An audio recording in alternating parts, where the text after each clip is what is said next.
والسلام عليك يا رسول الله وعلى آلك وأصحابك يا الصلاة والسلام عليك يا نبي الله وعلى آلك وأصحابك يا نور الله. حمد و صلاة کے بعد انتہائی عزت و تکریم کے لائق حضرات علماء کرام، دوستوں، بزرگوں اور بھائیوں، کسی شخص کو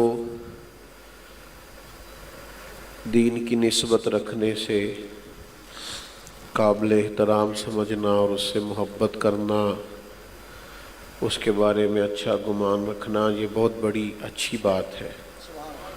لیکن اس کی اوٹ کے اندر نہ مسجد کے تقدس کا خیال کرنا اور نہ محفل کے نظم کا خیال کرنا، یہ میرا خیال ہے بہت نادرست ہے. آپ نے سمجھ تو لیا ہوگا کہ بہت ساری جگہوں سے اب ہم معذرت کیوں کرتے ہیں، حاضر کیوں نہیں ہوتے. دوستوں کو تکلیف ہوتی ہے، بزرگوں کو چوٹ لگتی ہے، تو پیار کا کوئی انداز جارحانہ نہیں ہونا چاہیے. اب جیسے ہم مسجد میں آ رہے ہیں تو یہ تو نہیں ہو سکتا کہ سب سے کھڑے ہو کے ملاقات کرنی شروع کر دیں، ممکن نہیں ہے. ظاہر ہے محفل جاری ہے تو محفل میں آئیں گے. تو اب اس طرح سے جس طرح بعض لوگوں کو میں نے وہاں تکلیف میں دیکھا، یہ مناسب نہیں ہے.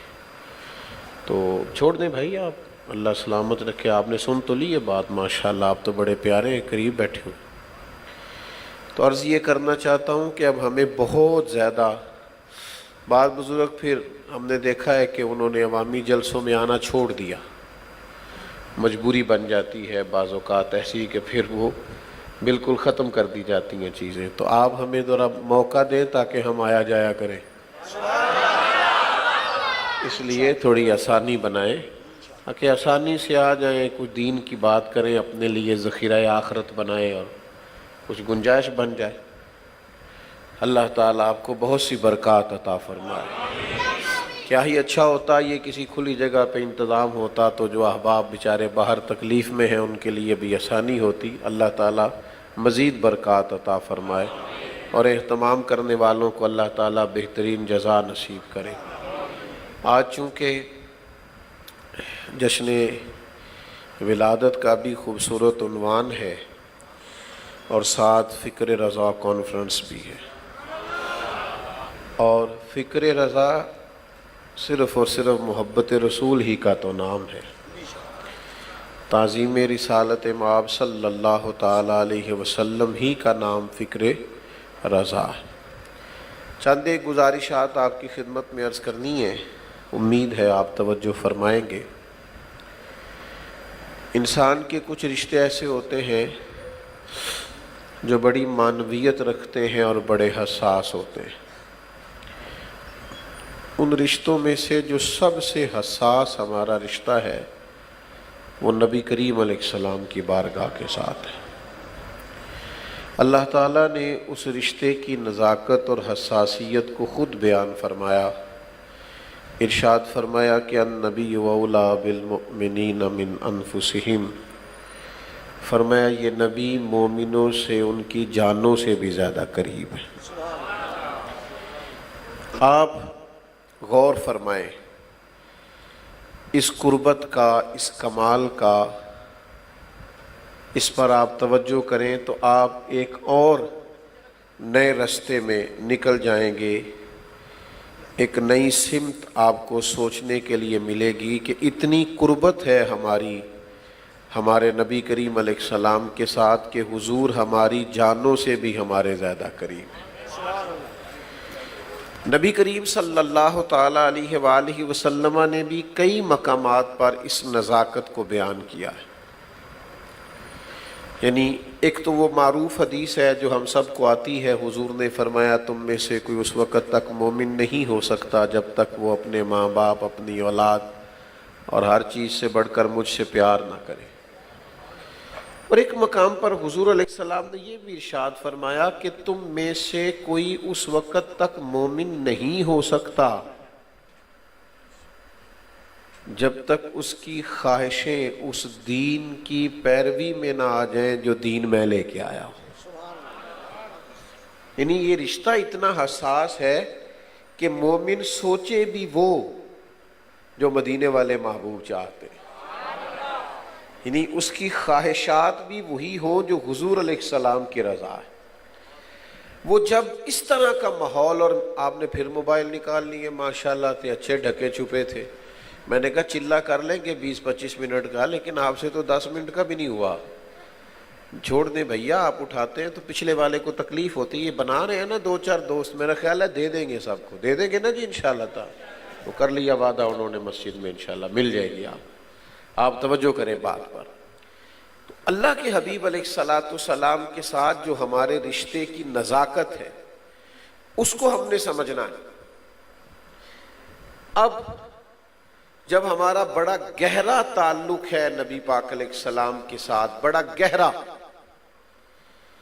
اور اس کی گہرائی اتنی زیادہ ہے کہ تھوڑا سا بھی شائبہ کسی اور جگہ کا قابل قبول، یعنی حضرت عبداللہ ابن سلام رضی اللہ تعالیٰ عنہ بیان فرماتے کہ ہم نے چونکہ ہم اہل یہود میں سے تھے اور وہاں سے اللہ نے توفیق دی اور ہم مسلمان ہوئے، تو فرماتے بس ہمارے دلوں میں ایک بات تھی، ہمارے دلوں میں ایک بات یہ تھی کہ مسلمانوں کے ہاں اونٹنی کا دودھ پینا، اونٹ کا گوشت کھانا ضروری نہیں، اور یہودیوں کے ہاں منع ہے۔ آپ اس حساسیت کو ذرا دیکھیں۔ ہمارے ہاں بہت سارے لوگ ایسے ہوں گے، ہو سکتا ہے کبھی اونٹ کا گوشت نہ کھایا ہو، کبھی اونٹنی کا دودھ نہ پیا ہو۔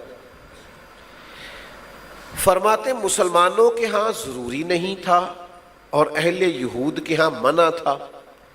ہمارے ذہن میں ایک بات آئی کہ کیونکہ مطلب ایک چیز آپ کو شروع سے پسند نہ ہو اور آپ نے استعمال نہ کی ہو تو رغبت بھی نہیں تبھی ہوتی اس کی طرف۔ انسان کا مزاج ہے، یعنی اس کے ذہن میں نا وہ بات فٹ ہو جاتی ہے۔ آپ کو چیز کھا رہے ہو نا، کھانا کھا رہے ہو تو کوئی آپ کے کان میں کہہ دینا صدقے کا ہے، ہو سکتا ہے آپ کے منہ میں اس کا ذائقہ ہی بدل جائے، حالانکہ مرچ مسالہ وہی ہے۔ اور خدا نہ خواستہ اگر کوئی آپ کو یہ بتا دے کہ یہ تو جائز ہی نہیں تھا، جانور ہی درست نہیں تھا، پھر تو ہو سکتا ہے کہہ بھی کر دیں آپ، کیونکہ آپ کے ذہن میں فٹ ہو گئی ہے ایک بات کہ یہ میرے لیے درست، یہ کچھ فطری مسئلہ ہوتا ہے۔ حضرت جناب عبداللہ ابن سلام رضی اللہ تعالیٰ عنہ بیان فرماتے کہ چونکہ اہل یہود کے ہاں ہم استعمال نہیں کرتے تھے اور مسلمانوں کے ہاں ضروری بھی نہ تھا، تو ہم نے سوچا کہ باقی ساری چیزیں استعمال کریں گے، اگر اونٹنی کا دودھ نہ بھی پئیں، اونٹ کا گوشت نہ بھی کھائیں تو حرج کیا ہے؟ اتنی سی رعایت کسی اور دین کی، اللہ کرے آپ کو سمجھ آئے میری بات کی، اتنی سی کسی اور دین سے دلچسپی فرماتے ہیں ہمارے دلوں میں آئی تو اللہ نے قرآن مجید نازل کر دیا، یا ایھا الذین آمنوا ادخلوا فی السلم کافہ، اے ایمان والو دین میں پورے پورے داخل ہو جاؤ۔ یہ تمہارا حساس رشتہ ہے دین کے ساتھ، اپنے نبی کے ساتھ، اس کی حساسیت کو سمجھیں۔ اس کے السلام علیکم یا رسول اللہ وعلی آلک واصحابک یا الصلاۃ والسلام علیک یا نبی اللہ وعلی آلک واصحابک یا نور اللہ۔ حمد و صلاۃ کے بعد انتہائی عزت و تکریم کے لائق حضرات، علماء کرام، دوستوں، بزرگوں اور بھائیوں، کسی شخص کو